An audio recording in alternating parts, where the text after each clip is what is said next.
তৃতীয় শ্রেণীর সুপ্রিয় শিক্ষার্থী, আসসালামু আলাইকুম ওয়া রাহমাতুল্লাহ।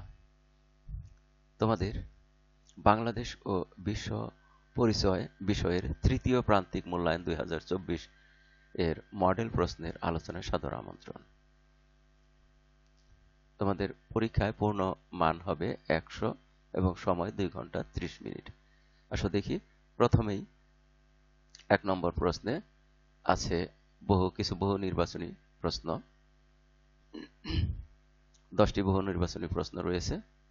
তারপরে রয়েছে শূন্যস্থান পূরণ, সঠিক শব্দ দিয়ে শূন্যস্থান পূরণ, এবং তারপরে রয়েছে শুদ্ধ অশুদ্ধ নির্ণয় করা, এবং তারপরে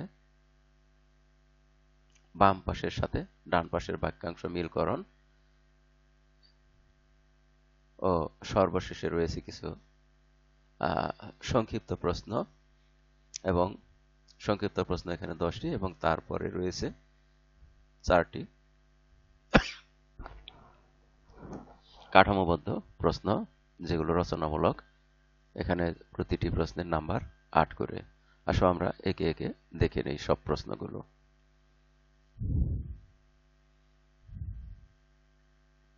সালমার মা বাংলাদেশের গুরুত্বপূর্ণ শিল্প প্রতিষ্ঠানে চাকরি করেন। তিনি কোন শিল্প প্রতিষ্ঠানে চাকরি করেন?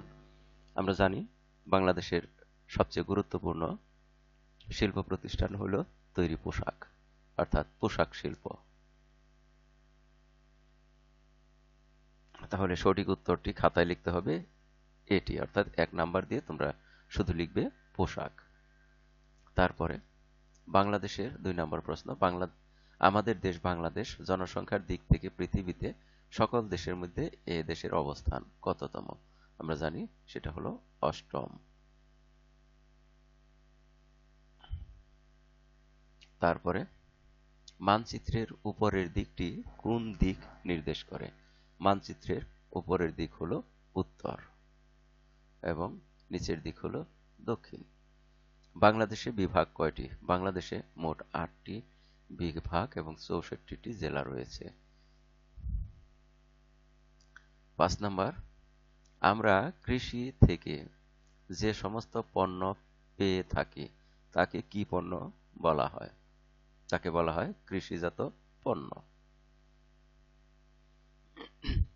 6 নাম্বার, রফিক স্যার তোমাদের লেখাপড়া শেখান, তাকে কি বলা হয়? তাকে বলা হয় শিক্ষক। প্রিয়জনকে উপহার দিতে কি প্রয়োজন?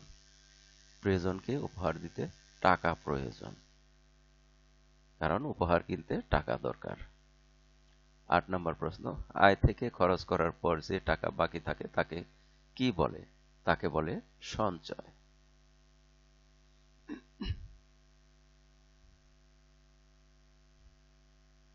আমরা তারপরে দেখি 9 নম্বর প্রশ্ন, ভূমিকম্প কোন ধরনের দুর্যোগ? আমরা জানি ভূমিকম্প হলো একটি প্রাকৃতিক দুর্যোগ, একমাত্র প্রাকৃতিক দুর্যোগ যা আগে থেকে অনুমান করা যায় না, পূর্বাভাস পাওয়া যায় না। বন্যার সময় গবাদি পশুকে কোথায় রাখতে হবে? অবশ্যই উঁচু স্থানে রাখতে হবে।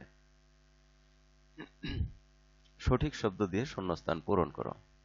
মানচিত্রের নিচের দিকটি হলো দক্ষিণ। আমরা এখানে লিখব দক্ষিণ।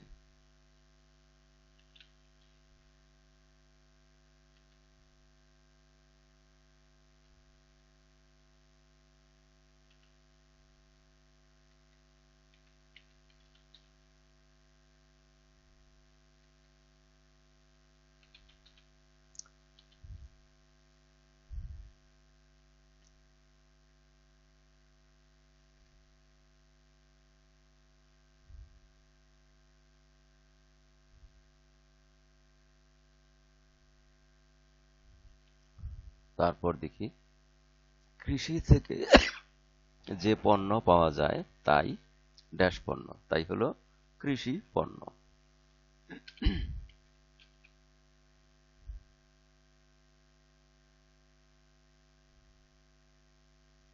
তারপর খামারে মুরগি উৎপাদন করেন তিনি হলেন খামারি।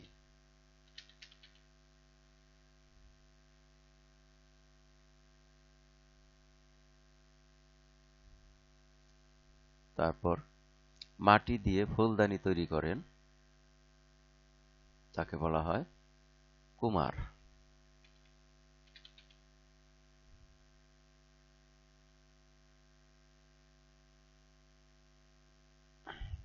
বই, খাতা, কলম ড্যাশ টাকা প্রয়োজন, কিনতে টাকা প্রয়োজন।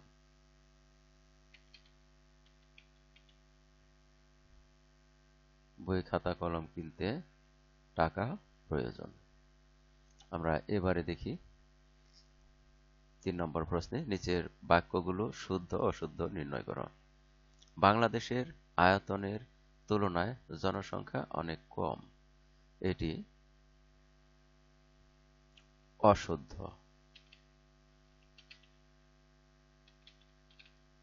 কারণ বাংলাদেশে আয়তনের তুলনায় জনসংখ্যা অনেক বেশি। গাজীপুর জেলা ঢাকা বিভাগের অন্তর্গত, এটি শুদ্ধ।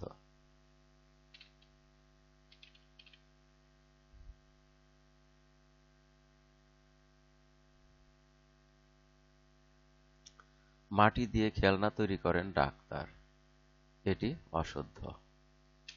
কারণ মাটি দিয়ে খেলনা তৈরি করেন সে হলো কুমার, সুতরাং এটি অশুদ্ধ। ধান কাটেন কৃষক, এটা শুদ্ধ।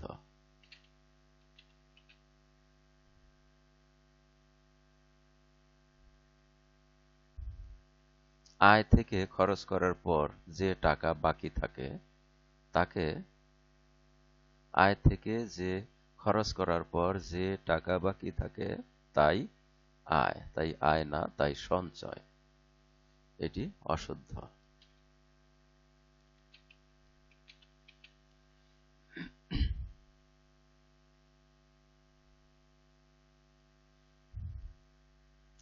এবারে আসো মিলকরণে। মিল করি। এখানে বাম পাশের বাক্যাংশের সাথে ডান পাশের বাক্যাংশের মিল করো।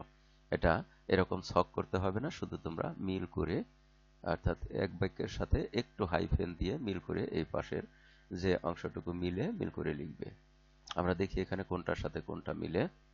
বাংলাদেশের মানচিত্রের আছে, কি আছে আমরা এটা দেখব। এখানে শিল্পজাত পণ্য সীমানা আছে, বাংলাদেশ সীমানা নাই, 4টি দিক আছে, 7টি দিক আছে। এখানে মানচিত্রের আছে হলো সীমানা। আমরা এখানে এটার সাথে এটা মিল করে লিখব। সীমানা আছে। শিল্প থেকে প্রাপ্ত পণ্যই শিল্পজাত পণ্য, তাহলে এটার সাথে আমরা এটা মিল করে লিখব, শিল্পজাত পণ্য। প্রতিটি জেলারই নির্দিষ্ট ড্যাশ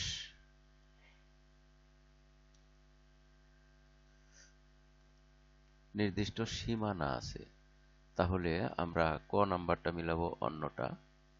দেখো ক নাম্বারে হলো 4টি দিক আছে, এটা মিলাই।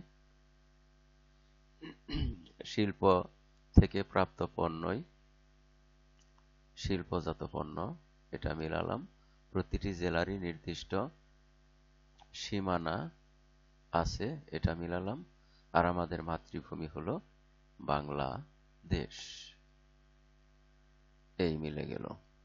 তাহলে এইভাবে তোমরা দাগ না টেনে সরাসরি এই বাক্যগুলো লিখে মিল করে লিখবে। আমি তার মধ্যে একটি এখানে মিল করে দেখাই। এরকম হবে,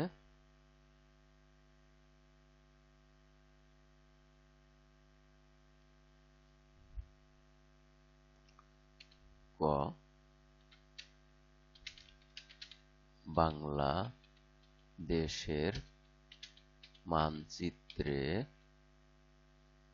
চিত্রের আছে 4টি দিক। আমরা শুধুমাত্র এখানে একটা হাইফেন দিয়ে নেব। এরকম করে বাক্যগুলো লিখতে হবে। আসো আমরা তারপরে দেখি।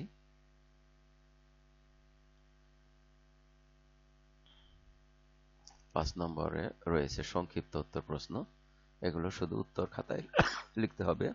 অর্থকরী ফসল কি কি? আমাদের অর্থকরী ফসল হলো যেসব ফসলগুলোকে আমরা বিদেশে রপ্তানি করে বৈদেশিক মুদ্রা অর্জন করি, সেই ফসলগুলো। তার মধ্যে হলো পাট, চা,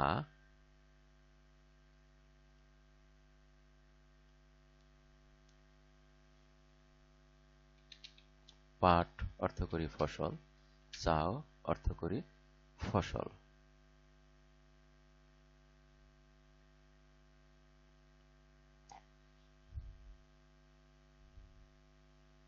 এছাড়া আমাদের অর্থকরী ফসলের মধ্যে আখও রয়েছে। যা হোক, আমরা দুটি লিখলাম এখানে। বাংলাদেশের প্রধান শিল্পজাত পণ্য কি কি? প্রধান শিল্পজাত পণ্যগুলোর মধ্যে আছে তৈরি পোশাক, সিমেন্ট,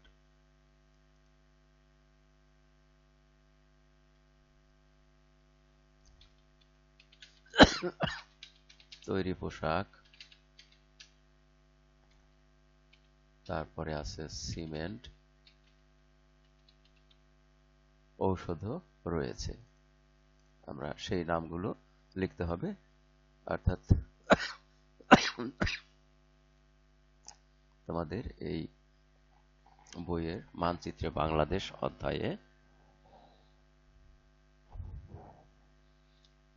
বাংলাদেশ অধ্যায়ে শেষের দিকে রয়েছে যে কি কি আমাদের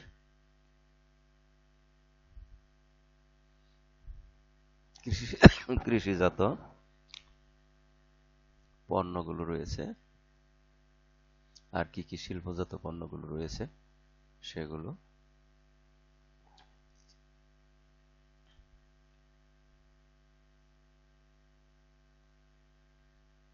অধ্যায় থেকে দেখে তোমরা লিখবে।